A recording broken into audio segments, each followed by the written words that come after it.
Mambo aripo pamsiwo, iye wafa pamchinjiko, asiano uya zvino, kutora wakewo.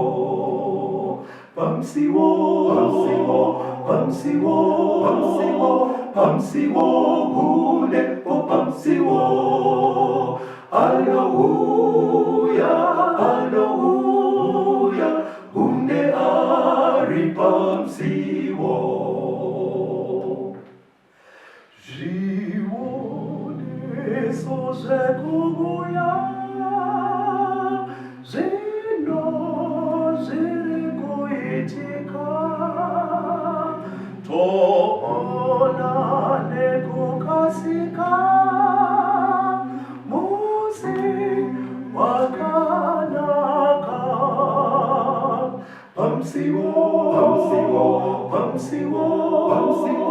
Pamsiwo, unepo pamsiwo. Hallelujah, une ari pamsiwo. Muchingamidza yevateereri kuchirongwa The Second Coming of Christ chamunopiwa naPastor Gift Rhodzi vekuNorth Zimbabwe Conference of the Seventh-day Adventist Church pamwe chete navaCaston Betera, Assistant Publishing Director kuEast Zimbabwe Conference of the Seventh-day Adventist Church. Mustudio nhasi tina mukoma Noah Ncube vari kuti turikirira into sign language. Kwasei vateereri vaBetera? Tinokuchingamidzai vateereri. Toda kutenda huri kuredi yatiinayo nhasi ine musoro wenyaya unotiwo kusazvibata kunopinza mhepo mumusha, kana kuti kusazvidzora kunopinza mhepo mumusha. Regai tibva tangopinda muhurukuro yedu. Toda kuverenga ndima dzakateerana dzingaite 3 dzinotibudisira pachena zvakarayirwa naMwari kuvana vake vanomunamata, zvavanofanira kuteedzera kana vaakupinda munyaya dzewanano. Regai titange nekuverengerwa navaBetera kuna Deuteronomy 7 verse ya 3 na 4. Deuteronomy 7 verse 3 na 4. Usawanana navo, usapa mwanakomana wake mwanasikana wako, kana kutorera mwanakomana wako mwanasikana wake, nekuti uchatsausa mwanakomana wako arege kunditevera, kuti ashumire vamwe vamwari. Naizvozvo Jehovha uchakutsamwirai kwazvo, akakurumidza kukuparadza. Chekutanga chakarayirwa naMwari panyaya dzekuroorana, achirayira vana vake, anoti iye musaroorane nevanhu vasina kutenda kwakafanana nekwenyu. Chikonzero anobva atsanangura, anoti vanopombodza kutenda kwenyu, vanodhailuta faith yenyu, munopedzesera makunamata kana matiro kasiriko kandakakurayirai kandinoda. Zvakafanana nekudai ukatora kapu 2 semagirazi atinawo, Betera ane rake, ini ndine rangu. RaBetera riri hafu, rangu riri hafu. Umu mune mvura inopisa, make mune inotonhora.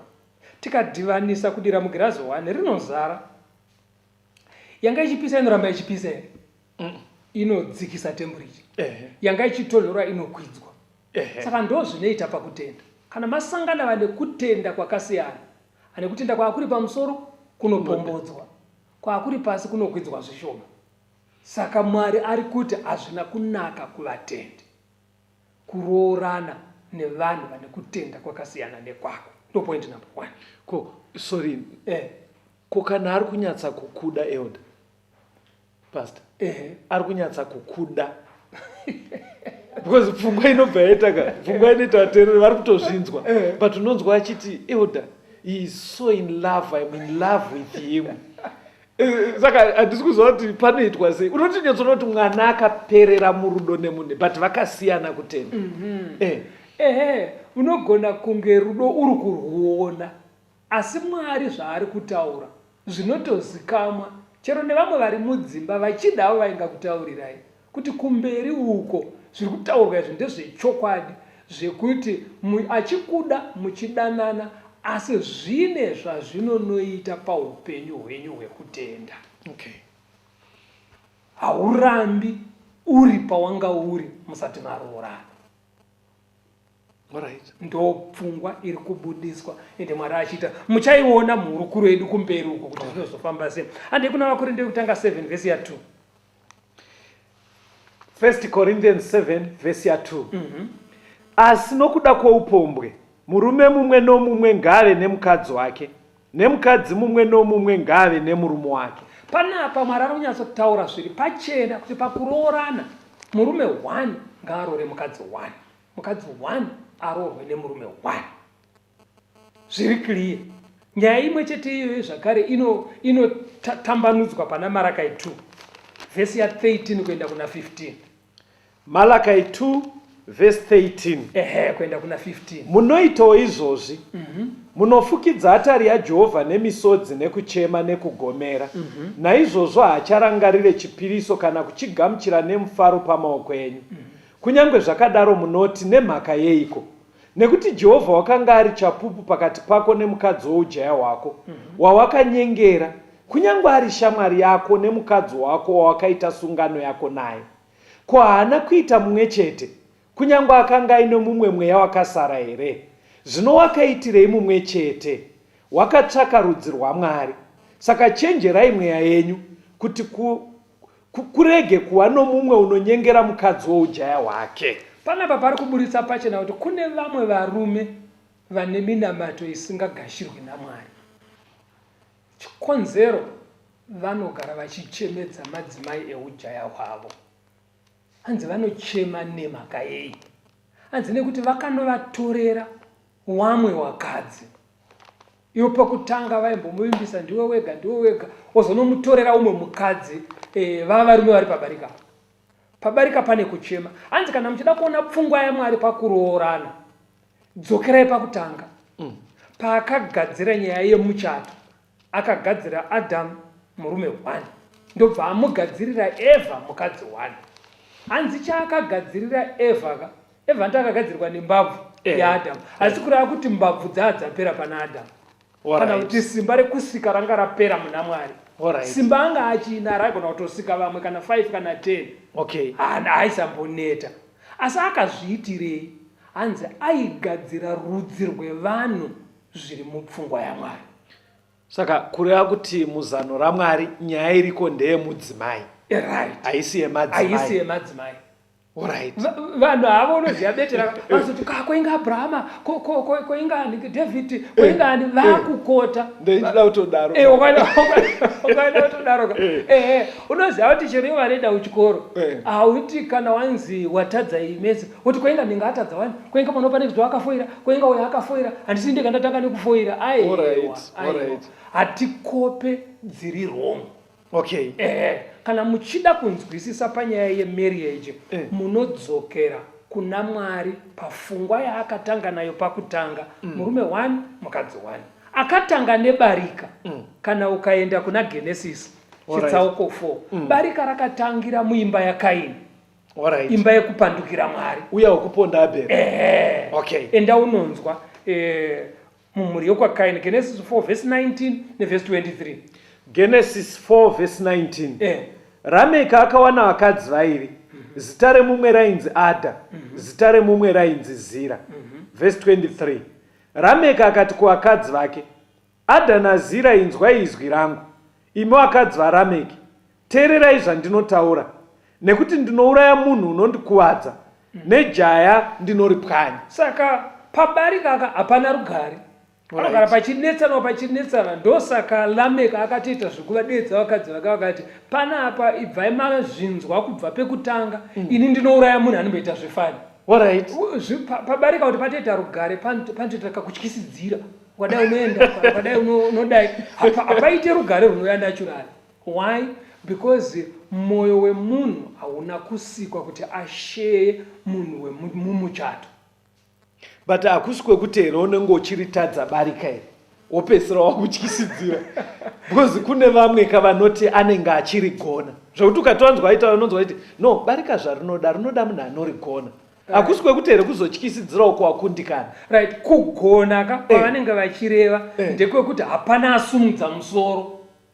Zvinooneka hapana kugona kwaungaite iwewe, nekuti zviri pamwoyo. pamwoyo pake haadi kusheya murume, saka unopagona sei pamwoyo pe? Ayo vamwe vanoti no, iwo haungatore vanhu vanana mai vakasiyana wovagarisa nzvimbo 1. Kana wafunga zvebarika, iti uyu imba yake kwaari kumfakosi, uyu imba yake kwaari kumabhoreini, uyu imba yake kumabvuku. Right. Chavanenge vachiti kugona ka, vanenge vachireva pazvinhu zviri material zvinobatika, imba, sadza nechi. Yeti vakadzava patinovaroora betera. Wako wakamurora asingadyiri kumba kwako. Aidya ka. Anga asingapfeki. Aipfeka. Saka uzotiwo kana auya anga aigara musangwe. Vaigara mumbaka. Aigara mumbaka. Saka iwe ufunga kuti kana auye umuvakira imba aitogara mumba akasiya imba nechikafu chavaidya kumba kwako achinga iwewe. Kwete kuzokushea. Pamuri kutaura sei vamwe vacho vatoripo pabarika mufundisi vanenge vachitoita kunge zviri kuita. Right. Unoona dzimwe nguva vatori raini vese vachienda kuchechi 1. Zvichitoita kunge zviri kunakidza 1. Unoziva nhamo kana waijairira ka. Usataure muchidaro. Munhu unojairira unopfeka kamwe kaganda so ndiyazvidii. Okay. But otherwise pfungwa yaMwari barika harina kunakira vanhu. Saka muri kuti here imimi pfungwa yebarika iyi tiri kuteedzera bhaibheri haigone kutodzidzisika muchechi. Kudzidzisika kuti kuti mukoma katorai vamwe madzimai mairi because kana kunyika ndozvati zvinogona kuita because vamwe havanei nezvidzidzo. Ndikura kuti muri kuchechi muchishandisa bhaibheri. Aiwa haidzidziswe neshoko raMwari. Ndikushoko raMwari ndori kuti imi hamuoni here kuti Mwari akasikira Adhamu mukadzi 1. Saka imi kana maakuchechi munozvitora papi? Alright, mukuramba muchiti zvine maeffects. Alright, fambai pamwe zvichabuda pachechi. Handei kuna madzimambo ekutanga 11. Muverenge verse 1 kuenda pa11. 1 Kings chapter 11 verse 1 to 11. Right. Zvino mambo Solomoni wakanga achida vakadzi vazhinji vatorwa pamwe chete nemukunda waFarao. Vakadzi vavaMoabhi navaAmoni navaEdhomi nevaZidhoni nevaHiti vaiva vendudzi dzakanga dzanzi naMwari kuvana vaIsraeri, musaenda pakati pavo, naivo ngavarege kupinda pakati penyu, nekuti zvirokwazvo vachatsausa mwoyo yenyu mukazotevera vamwari vavo. Zvino Soromoni wakanamatira ivavo achivada. Wakanga aine vakadzi vane 800, vakunda vamadzimambo nevarongo ane 300. Vakadzi vake vakatsausa mwoyo wake, nekuti Soromoni wakati akwegura, vakadzi vakatsausa mwoyo wake kuti atevere vamwe vaMwari. Mwoyo wake hauna kuzova wakarurama kwazvo kuna Jehovha Mwari wake, sezvekenge zvakaita mwoyo waDhavhidhi baba wake. Nekuti Soromoni wakateera Ashitoreti, mwarikadzi wevaZidhoni, naMikomu, mwari anonyangadza wavaAmoni. Naizvozvo Soromoni wakaita zvakaipa pamberi paJehovha. Haana kuteera Jehovha kwazvo sezvakaita Dhavhidhi baba wake. Zvino Soromoni akavakira Kemoshi, mwari unonyangadzwa wavaMoabhi, dunhu rakakwirira pagomo riri pamberi peJerusarema, naMoreki, mwari unonyadzisa wavaAmoni. Saizvozvo akaitirawo vakadzi vake vose vatorwa, vaipisira vamwari vavo zvinonhuhwira nokuvabayira.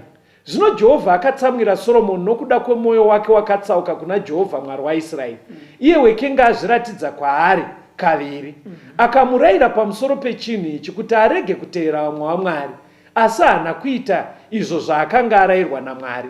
Naizvozvo Jehovha akati kuna Soromoni, zvawaita izvozvi ukasachengeta sungano yangu nemitemo yangu yandakakurayira, zvirokwazvo ndichabvarura ushe hwako ndihubvise kwauri ndihupe muranda wako. Soromoni ukatarisa panapa, munhu akanga akafevhwa naMwari, asi pakuroora kwake akatyora zvese zvakarayirwa naMwari. Soromoni ndiyeka wokuchenjeresa wokupiwa njere naMwari.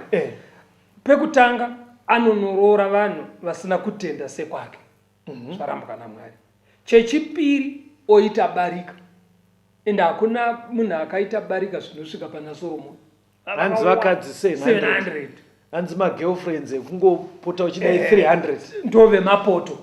Vanonzi maconcubine pachirungu. Vakadzi mapoto okungonogarisana ikoko. Alright. Panotozikanwa kuti kune girlfriend yamambo kwiri official. Alright. Girlfriend asi mukadzi akabvisirwa. Alright. Vese va. Patirikuona chakazoitwa nevakadzi vesa nemaroorero aSoromoni. Chekutanga vakatonhodza kunamata kwake. Chitenderi chake chakapora. Soromoni akabva pana Mwari. Solomon akapedzera akunonamata midzimu nemashai.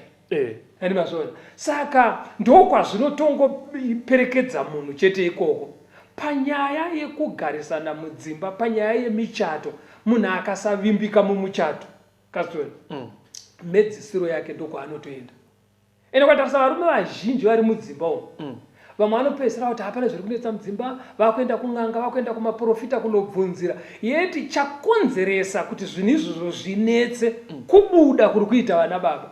Alright. Saka panozofambwa hapo kungoti n'anga dzibate kuti aiwa baba upopo kwamuri kuita ndo waita kuti musha wenyu ureruke. Hadzinotauri izvozvo.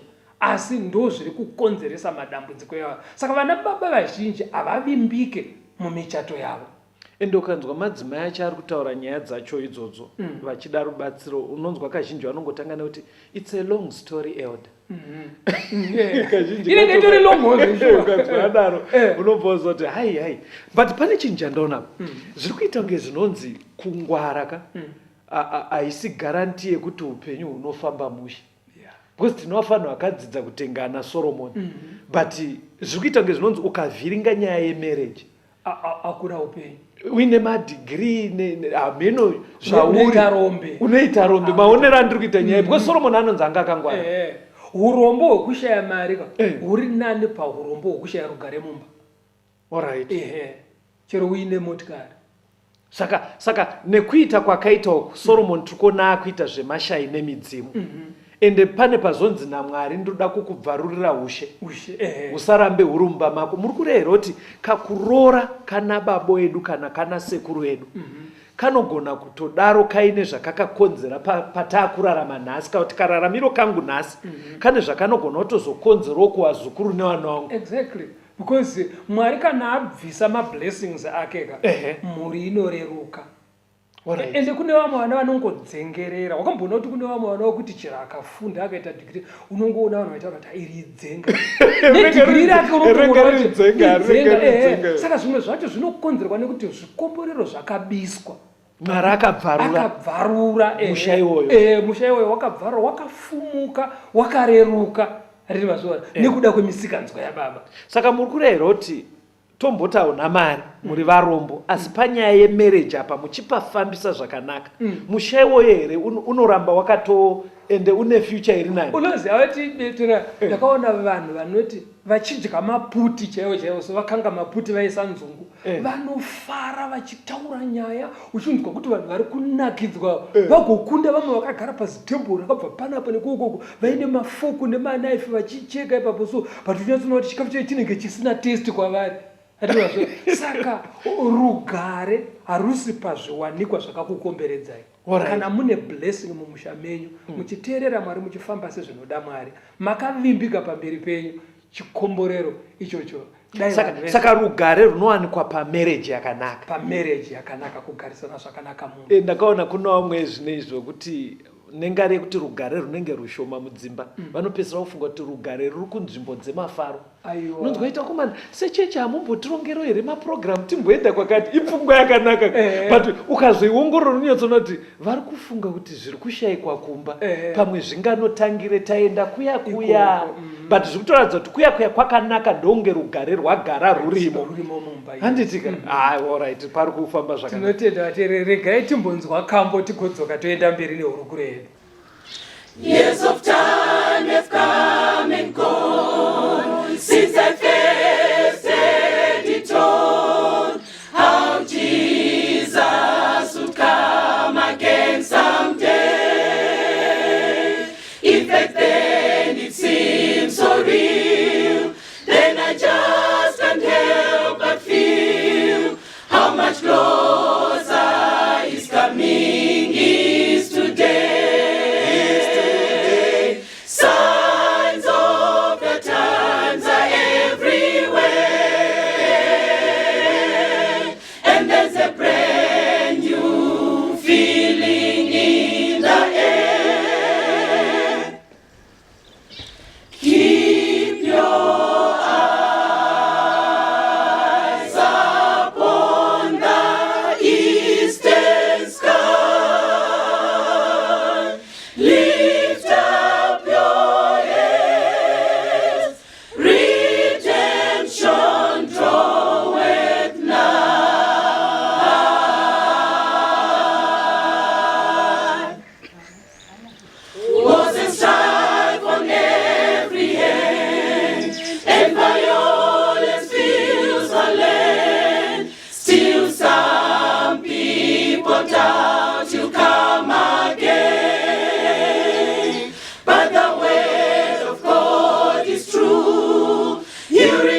ndinomuchingamidzai zvakare vateereri. Tiri kuenderera mberi neurukuro yedu, kusazvibata kunopinza mhepo mumusha. Regai tiverengerwe kuna Samuel wechipiri chapter 11. Tichaverenga kubva pavhesi 1 kunosvika pa17. 2 Samuel 11 verse 1 to 17.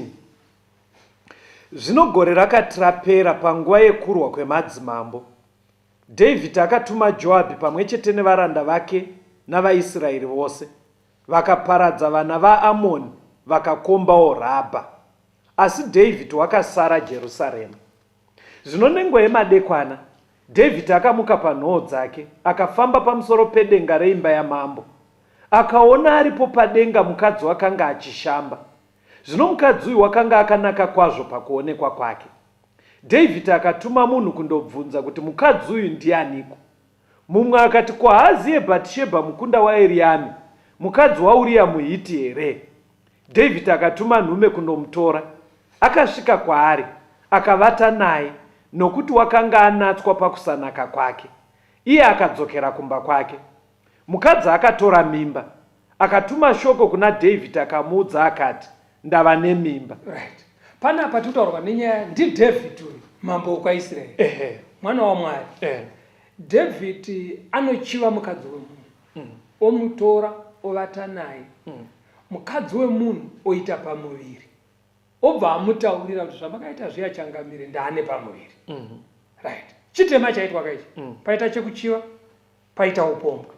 Mukadzi wemunhu ane pamuviri. Anga ari mukadzi womusoja. Musoja ari kuhondo, ende vaigona kuita nguva yakareba vari ikoko. Musoja akasiya mukadzi wake asina pamuviri. Ndiri kukunzwa ipesapo. Pane pandaida kungobvunza, pane panzi neBhaibheri Bhatishebha wacho anga akanakawo kwazvo. Hazvisi here zvinogona kukonzerawo kuti David amene mungatibatse, because ukanzwa nyaya dzichitaurika nevanhu vechirumeka unonzwa kuti haiwa vanhu vari kuzvarwa mazuva anosoka. Saka zviri kubva zvaita kunge zvinonzi vangadiwo. Muri kuona nyaya yacho pairi kunetsa. Asi vakuru unoziva kuti chero vava vasingaendi kuchechi vaive netsumo, vaiti zingizigonyera pamwe, maruva enyika aita sei? Apere. Vakanaka vacharamba vachingozvarwa, asi vochiitawo semunhu mukuru. Pane akambondibatsira panyaya iyoyo.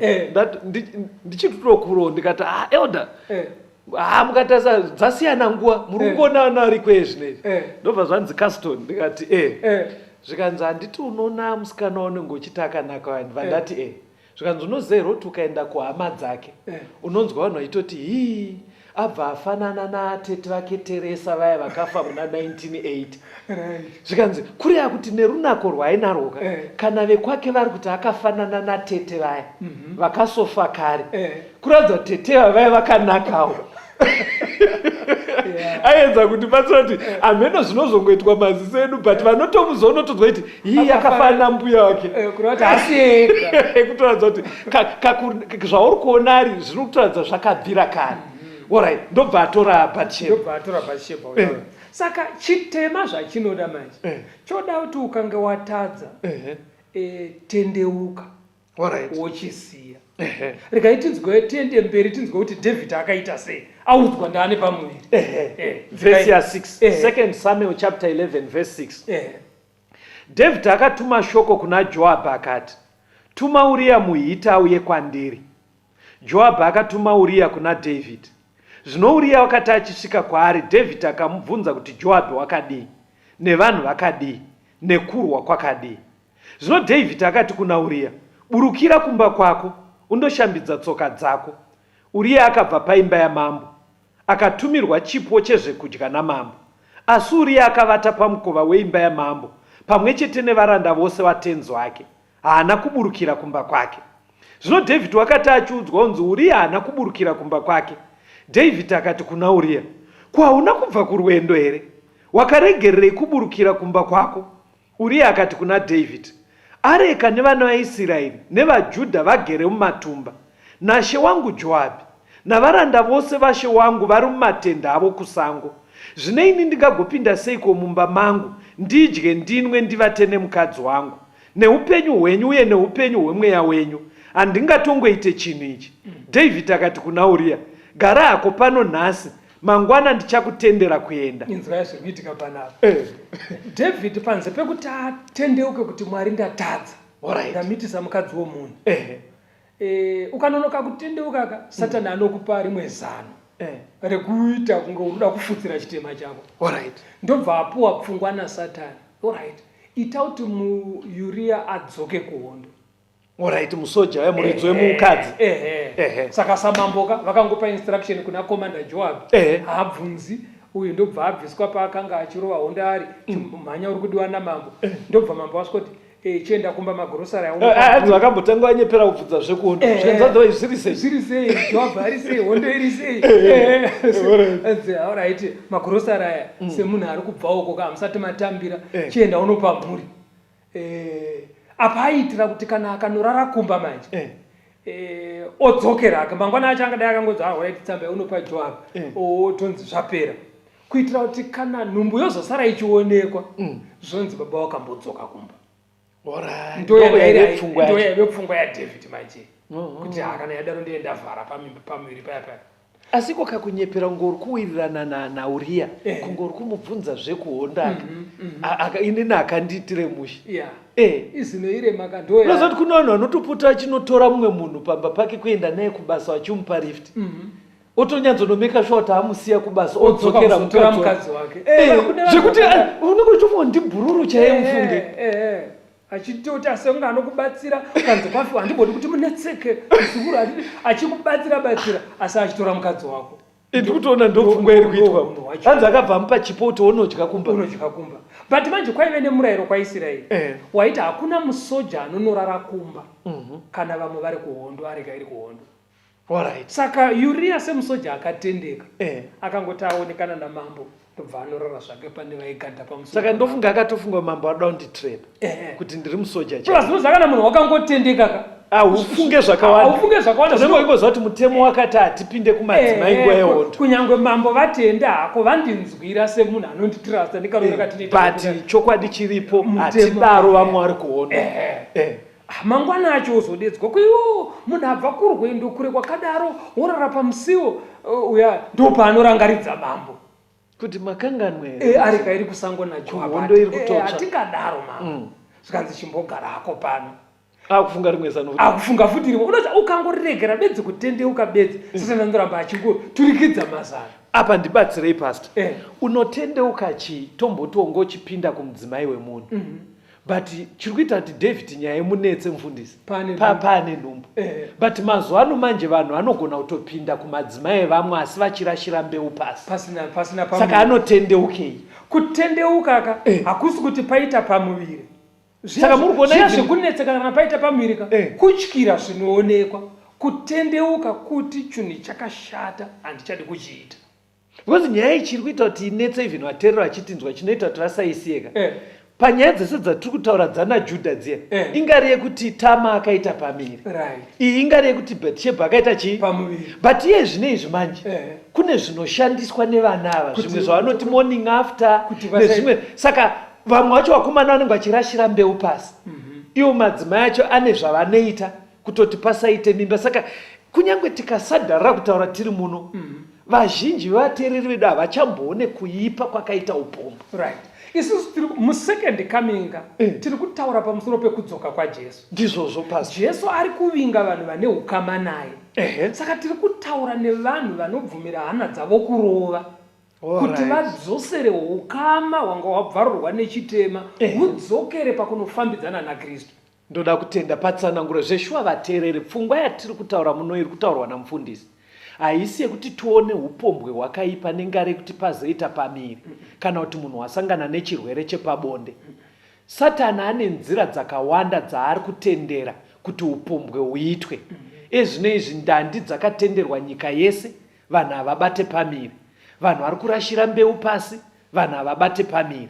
Saka zvese izvozvo hazvinorerutse kuipa kwakaita nyaya yeupombwe.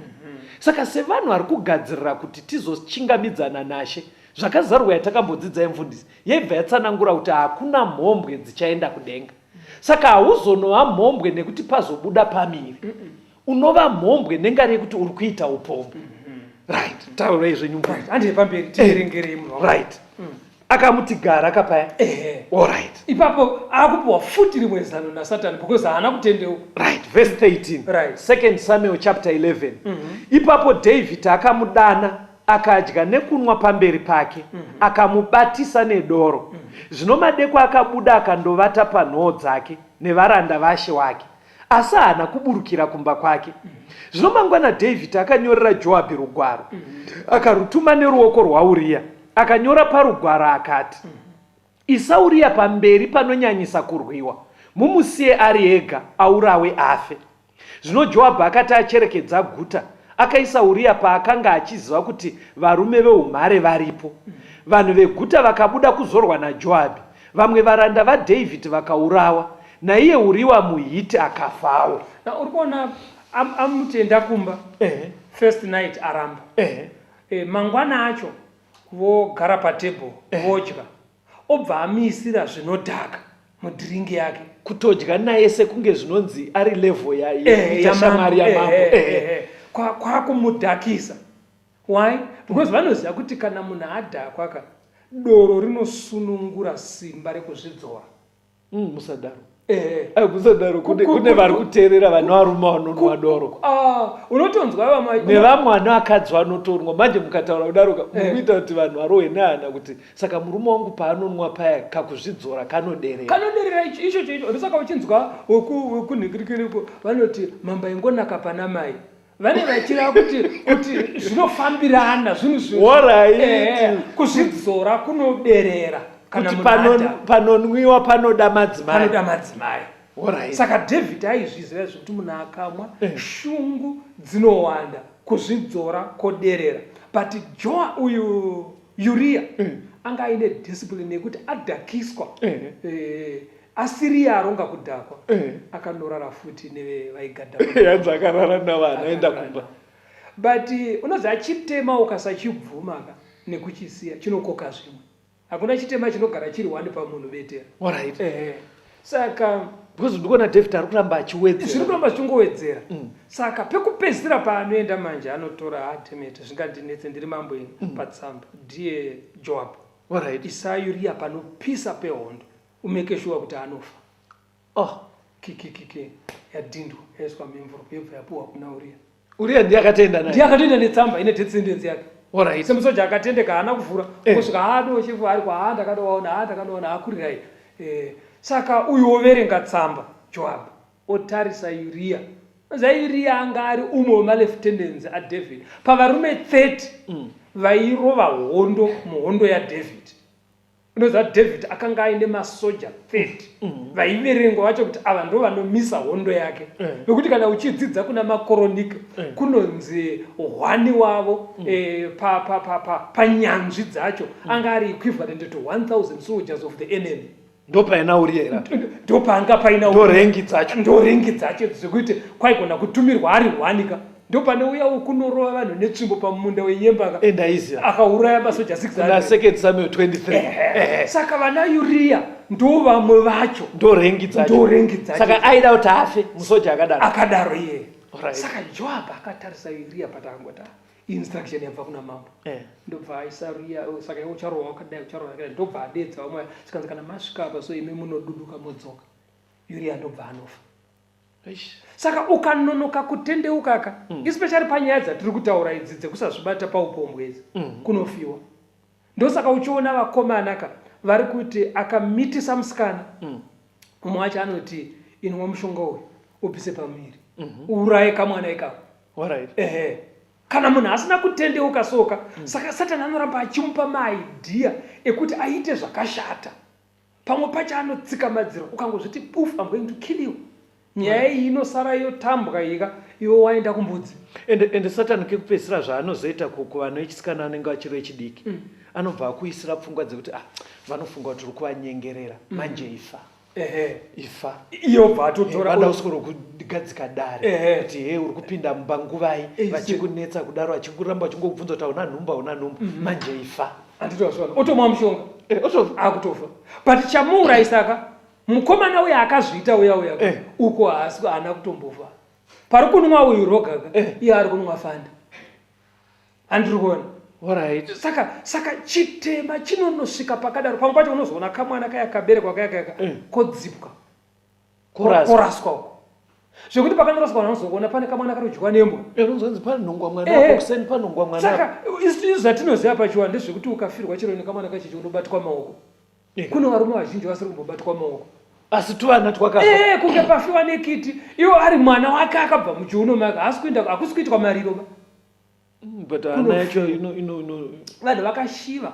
But inoziva kuti imwe unfairness iri munyika muno pakanzi paurawa pane kamwana kakandwa apo so mapurisa anotsvaga mukadzi azviita. Ndianotorwa oenda kunobvunzwa nzi ndiani kuno kwanga chiradzongane pamiri. Ndiye osungwa ende anobva aenda kujeri. But wakamboonawo here mukadzi anozviitisa pamiriyo. Ende varume kana vakutaura sonzwa mwoyo wakadzi ukamboona vakadzi tu vanomitisa. Unonzwa rume ita vakadzi varoi. Vane mwoyo yakaoma. Yeti vana ivo vari kuzodzipwa ivoka vana ana baba vechirume. Vacho vari kuti tine mwoyo wakanaka. Alright. Dai ameno mirayiro yenyika kuti inogadzirika sei. Ameno kuti sei pasingati kana abatwa mukadzi yega nesayenzi dziriko idzi votsvaga kuti baba womurume uyu chaiye ndewe. Vemwana uyu. Baba womwana uyu ndevapi. Uenda kavese kujeri vari tu. Umwe akanzi 7 months umunzo kana akanzi 7 years umunzi 7.5. Munozwa mataurira muri kuita muri kuedza kutaura kuti vanhu hatifanire kuita unge mhuka. Unozwa mukanzwa vanhu vachitaura vakaona mombe vakaona mhuru unonzwa inzi mai vemhuru iyi ndeipi. Hausati wambonzwa inzi baba vemhuru iyi hazvitauriki because mombe inongoitisa mhuru yoenda hainei nezvino mhuka dzese even mbudzi unonzwa itonzi mai tumbudza noti mai vacho vari kupi kunze kovanobhuri kunzi hamusi kuona kara yacho here mai vacho ndevava. Nyaya inotaurika kumhuka ndeyamai nemhuru but kuvanhu kunofanira kutaurika nyaya yababa namai nekuti hatizi mhuka mfundisi. But ndafarira pfungwa yamaisa pachena yekuti zveshuwa chivi cheupombwe chikasagamwa chiri kunoko chiri kuita kunge chinokukonzera kunyepa. Unopedzisira kudhiraga vanhu unopedzisira kuurayisa vanhu kana iwewo kutozofa futi. Ende vasikana vanomanikidzwa kunyepa zvekuti anopedzisira ati mukomana wacho akaenda kuMozambique saka foni yake haisi kuita. Iwo uri muno munotono unzwa munhu akaenda kuMozambique akunyepa. Chikonzero chinei chiri chei ipapo? Ashaya because hanzi ukazviburitsa bedzi ndinokuponda. Saka kune zvakawanda zviri kuitika ende anenge anotonyatsoona kuti apa hapana changwa. Ende vamwe vacho anenge amumitisa ndisekuru wemumba. Kokungovataura zvinotaurika here? Zvinotaurika. Hazvitaurike saka chizongoti vakaenda kuNamibia mukomana vanhu vongozongogamuchira kuti but matauriro amapandinoda kuti muzokondi nyaka pfungwa yandabata kwamuri muri kuti nyaya dzemhando iyi dzinopinza mhepo mumusha. That's right. Saka ava machinda paaita vese vamuri kutaura zviri kungoita kunge zvaitovafambira wani. Mira uone kuri ngatimbonzwa kamboti kundopedzisa. Kuti tenzi anoridza tsuri yekugumayo apo nguva yepasi yaperawo. Kuti wakanaka wese vanounganidzwapo mazita anodaidzwa ndiripo. Mazita anodaidzwa ndiripo. Mazita anodaidzwa ndiripo. Mazita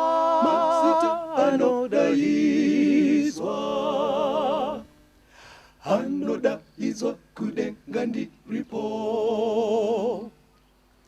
Pamusi wowanomuka wakafa kuna Kristu wanowona mbiri huru yakewo. Apo wasarudzwi wanosangana kumushako mazita anodaidzwa ndiripo. Mazita anodaidzwa ndiripo. Mazita anodaidzwa ndiripo. Mazita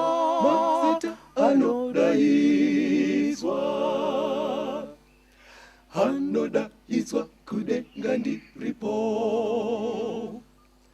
Ngatibate basa rake kuti rinozopera. Ngatishumai rudo rwa Mwari.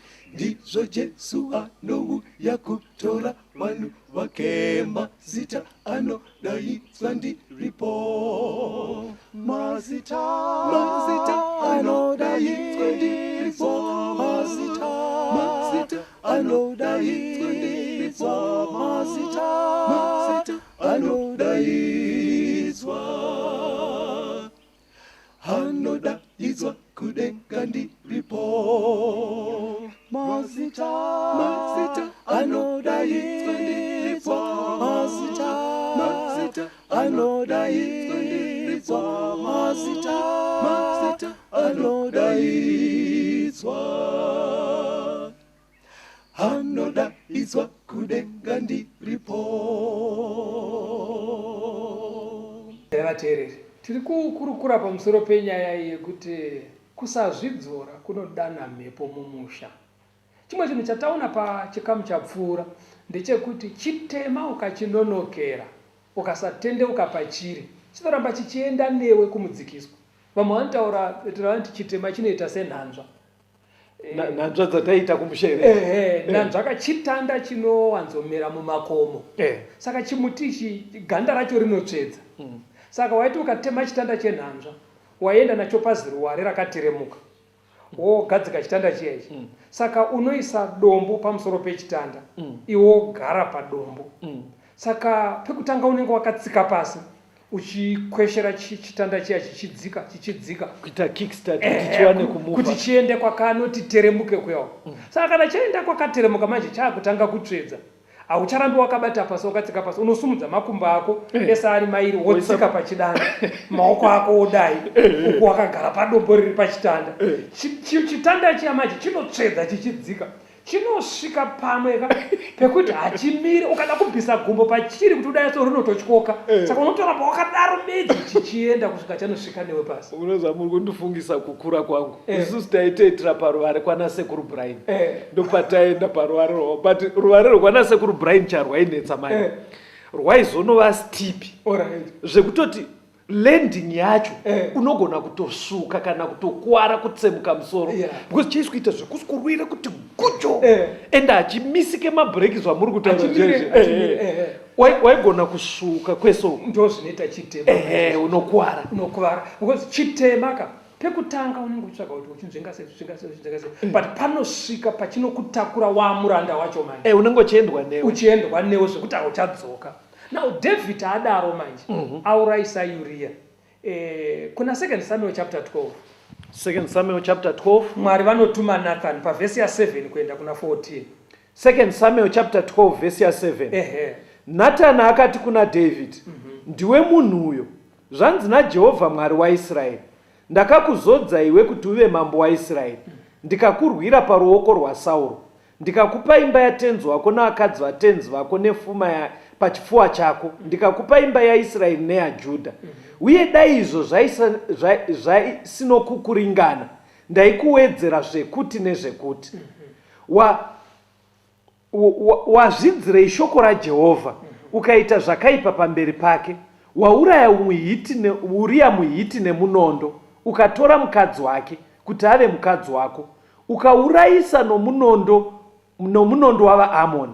Naizvozvo zvino munondo haungabve pamba yako nekusingaperi, nekuti wakandizvidza, ukatora mukadzi waUriya muHiti kuti ave mukadzi wako. Zvanzi naJehovha, ndichakumutsira zvakaipa zvichibva mumba mako, ndichatora vakadzi vako pamberi pako ndichivapa waugere naye, iye uchavata nevakadzi vako masikati machena, nekuti wakazviita pakavanda, asi ndichazviita masikati machena. Ipapo David akati kuna Natani, ndatadzira Jehovha. Natani akati kuna David, Jehovha wakanganwirawo zvivi zvako, haungafe. Kunyange zvakadaro, zvawabatsira kwazvo vavengi vaJehovha kumumhura nechinhu ichi chawaita, uyo mwana wakaberekwa zviro kwazvo uchafa. Panapa toda kuti mubate zvinhu zviri kubuda panapa izvi. Musoro wedu wenyaya uri kuti kusazvibata kunopinza mhepo mumusha. Right. Kana muchiverenga kuna Numbers 32:23 inoti iye chitema chako chinokuwana chete. Mati numerani? Numeri 32:23. Asi kana mukasaita saizvozvo, tarirai matadzira Jehovha, muzive kuti zvivi zvenyu zvichakuwanai. kana zvichinzi chitema chako chichakuwanaka kureva kuti tuso rechitema muchero wechitema chawaita uchatoudya bedzi in this life, uchasangana nazvo bedzi. Ende kana muchiverenga kuna vaGalatia, vaGalatia chapter 6 verse 7 iverenga inoti kuti Galatians 6 verse 7 musanyengerwe, Mwari haasekwe, nekuti izvo zvinodzara munhu ndizvo zvaanochekazve. Saka ukadyara zvakashata kunoberekwawo zvakashata. Ndo zviri kutaurwa panapa. Saka David manje ari kunzi naMwari wadyara zvakashata. Wadyara zvakashata. Alright. Saka David aoneswa chitema chake pekupedzisira manje atsiurwa naNathani. Anoti ndatadza, Mwari ngaandiregerere. Zvonzi Mwari akuregerera because watendewo. Asi zvawaita izvi, 1 mwana uyo ari kufa. Mwana wako. Number 2 pfuma haribudi mumba mako. Number 3 iwe warara nemukadzi wemunhu pakahwanda, asi ndichaita kuti hama yako yemumba ndichairega ichivata nevakadzi vako pachena masikati. Ndo zvawakadzvara. Alright. Saka mukazoona manje kana tichinda mberi takambodzidza nyaya yehuro yekumashure. Tikanzwa muprofita Balaam achikonfesa kuna Numbers 23 achiti iye chero ngasaiverenga inyoterere kuna Numbers 23 Balaam anzi naBaraka uya uroye vaIsraeri anoita confession kubva pavhesi ya21 ya chapter 23 ya Numbers kuenda pa23 anoti iye ndiri muroye hangu asi Mwari haasi kuona chitema kuvaIsraeri. Saka nekuti haasi kuona chitema pakati pevaIsraeri, vaIsraeri havaroyeki. Alright. Anditi vasona. Saka kana munhu asina chitema chaari kurarama mukati macho, Mwari anogara akamukomberedza neprotection yake, achimudzivirira kune zvakashata. Ndosaka mukazoenda muchapter 25 munoona kuti vaIsraeri vakazonzi pavakaita upombwere pachitimuka kwatumirwa vakadzi vekuMoabhu. Ipapo ndo pakazobata uroyi. Panonzi pakafiwa kapaya 24,000 vakafa nesingle day. Saka kuchengetedzwa kwedu kunouya kana tichifamba mumitemo yaMwari. Alright. Kana tabva mumitemo yaMwari, protection iyaya itinobva kwairi. Saka zvakaipa zvinokandwa naSatani zvosvika manje. Ndokupinda kwemhepo manje ko. Ndaona mufundisi pamataura nyaya yaDavid. David ari kunzi munondo hauzobve mumba mako. Mumwe womumba mako acharara nevakadzi vako. Muri kuteerei mimi chivi chatiri kutaura cheupombwe chikasatendeuka ichi? Muri kuteerei zvinogona kutozokonzera kunzwa kuti vana vako vari kurarana? Unoziva kuti because tunyaya twakadaro patunoitika unonzwa vanhu vakuti mwana uyu ane mweya kuti pane mhepo yafamba. Izvo zvamuri kutaura izvi pane pakuitika tumwe tunhu twekuti but muri kutaura here kuti tune nyuko iri kutobva sekunyaya tiri kudzidza yaDavid. Izvozvo uri kutotaura nomo chaivo nekuti zvitema zvinodhonzana zvinokokana. Ivo muna Samuel muya ukaenda kuchapter 13 ya 2 Samuel unoona kune nyaya yevana vaDavid katutu takamboikurukura mumashure kai. Amunoni mwana wakwamai guru anobva achiva Tamari mwana wakwamai nini. Zviya zvanga zvichirambuka muchidzidzo chiya wakatitungamira kuti hama nehama usarare nehanzvadzi yako. Saka Amunoni aida mwana wamainini. Mwana wamainini. Asi ari mwana wababa wake. Alright. Ndobva avata naye. Unoziva kuti Mwari akuita sukunonzi ari kuti kuna David. Iwewo uri mwana wangu. Uriya mwana wangu. Wakarara nemukadzi waUria. Imbonzwawo zvazvinoita kana vanhu vemunhu mumwe chete vachiitirana zvakashata. Ndizvo saka chimbozvionawo Mwari aitoti Uria ndewangu iwe David uri wangu but sei waenda kumudzimai wemunin'ino wako Uria. Saka ndoda kuti ndimbokuratidza zvinoita kana vana vemunhu vachiitirana zvakadaro. Alright. Ndobva varara vese. Gare iwo wazoponda Uriaka. 2 years later Amunoni hanzvadzi yaTamari anopondani Aiwa, akapondwa naAbsalomu. Absalomu anoponda Amunoni munin'ina. David agochema agorwara. Zvikanzi iwo akaponda Uriaka. Muri vana vangu mese. Waponda munun'una wako. Absalomu ndamutendera aponda bvisa karushowa. Aponda munin'ina. Apondo. Mara kana zvichinzi chitema chinokuwana. Uye zvaunodyara uchakohwa zvakutumbuka manje mumusha maDavid. Mepo yapinda kai vana vabhinyana vana munhu umwe chete vana vapondana vana munhu umwe chete saka Absalomu paaponda Amunoni David akamugumbukira zvokuti akaneta 2 years nokuraudza achigara kusango baba vasingadi kumuona asi Absalomu kwahari kwati baba uyu Amunoni paakabhinyana nzvadzi yangu havanambomitira hasha sedzavari kundiitira akadzoka kuyaka ane chinya ane hasha ndobva vaona vamwe vamukurudzira kuti nomudhara wako hatongi zvakanaka iwo ndiwatutotasira kuti uchatozotonga zviri nani iwo ndo zvakamukonzera kumukira baba manje zvokuti mukazoverenga mu2 Samuel chapter 14 chapter 15 nechapter 16 munonosangana naAbsalomu manje amukira baba vanhu vatoti Absalomu ndiye mambo David ndobva atiza kubva kupalasi atiza David manje ndopakauya Ahitoferi anga ari advisor waDavid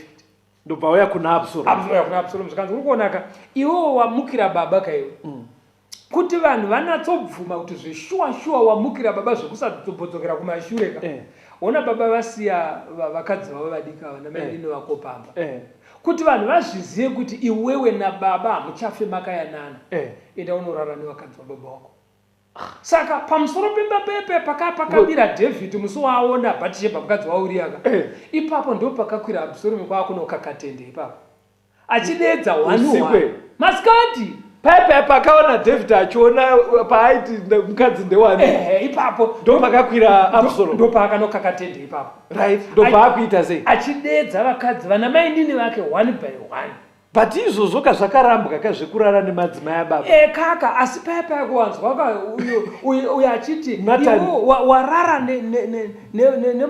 nemukadzi wabhururu wako pakawanda ndoda kuzvita pachena ndichatendera vako kuti vararwe nawo masikati saka kwakuchirara nemadzimai ababa masikati vanhu vachiona ugoona kurerutsa kwazvinoita nekufumura nekusvota kwazvinoita saka David ari kuti iwo ukadaro nemukadzi wemunhu vako ndo zvavakuita saka pastor muri kuti here imimi handisi kuti nyaya dzese but muri kuti here kumunhu chaiye ari kunzwa chidzidzo ichi obvanzwa nzi mufunge kamwana kavo mufunge kari form 1 kakutonetsa nekudanana nematicha zvinhu zvakaipa izvi but muri kuti here tunyaya twedzimwe mhando dzakada kudaro kwete all cases dzimwe dzacho dzinotoonepa manyuko echitema chiri kutoraramawo vabereki zvimwe zvacho zviri kutangwa namudhara vanenge vaine tunyaya twavanoita twakadaro kwavasiri kutendeuka saka kuvana tunonouya kuti uteste dzamhepo manje dzavhurirwa dzapinda mumusha manje saka wakungoita semunyama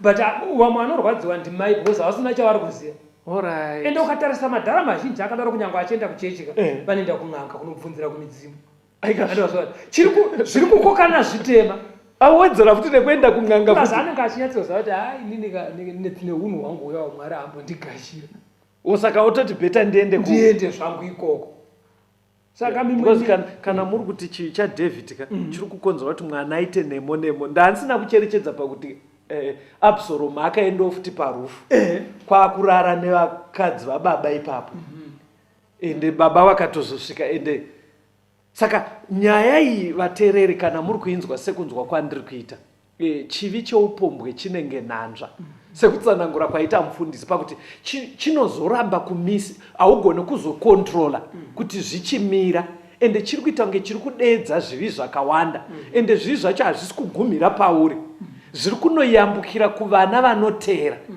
ende vana vacho vakaradza futi kuti havasi kutendeuka pachiri vari kubva vanoti nemo chopedzisira musha wese waamusha wakareruka saka mushonga vakuru vanoti mushonga ungozwiripa mushonga panyaya iyika kutendeuka nekuyanana pogadziriswa zvinoda kugadziriswa vanhu vadzoke vachikumbira ruregerero kumudzimai vana Perezi taidzidza muchikamu chakapfuura chiya vana vamakaita vari kusango endai munotora ende but chandafarira panyaya ndichitaura semunhu wechirume zvikuita kunge mapunchment acho ese ari kuuyaka even waenda kumukadzi wemumwe zvikuita kunge zvinonzi hakuna anomboyawo kumukadzi wako unoramba uri safe ndizvozvo here azvidaro unogona kutozoingwawo futi unogona kuingwawo hatisi kuti vese vari kuzviitaaibodzwanokuti vamwe vanozoyorowa mukadzi kumba kuti but chandabvunziraka ipfungwa inombondiremera ndichiedza kufunga kuti asi vaya vanodaro vachienda kumadzimai evamwe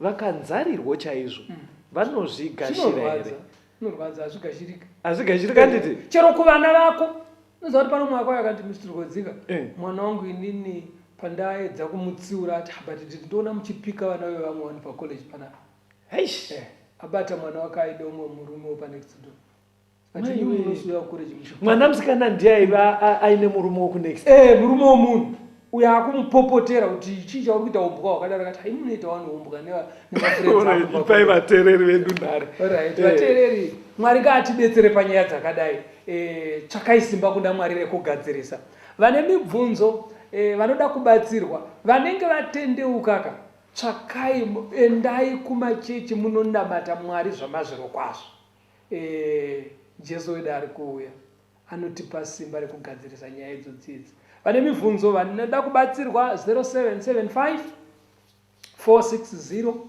175 0775 460 175 kana kuti 0716 452 086 0716 452 086 mwari akuitere zvakanaka tisangane muchikamu chinoteera tenze ndetungamirwe mukati mezviedzo mananda andibata ndimwino nombondirwike ndimwimo mutungamirwe tenze ndetungamirwe semwana onyaradzwa munganyara nyanza mananda anomunzwa kana matinyarara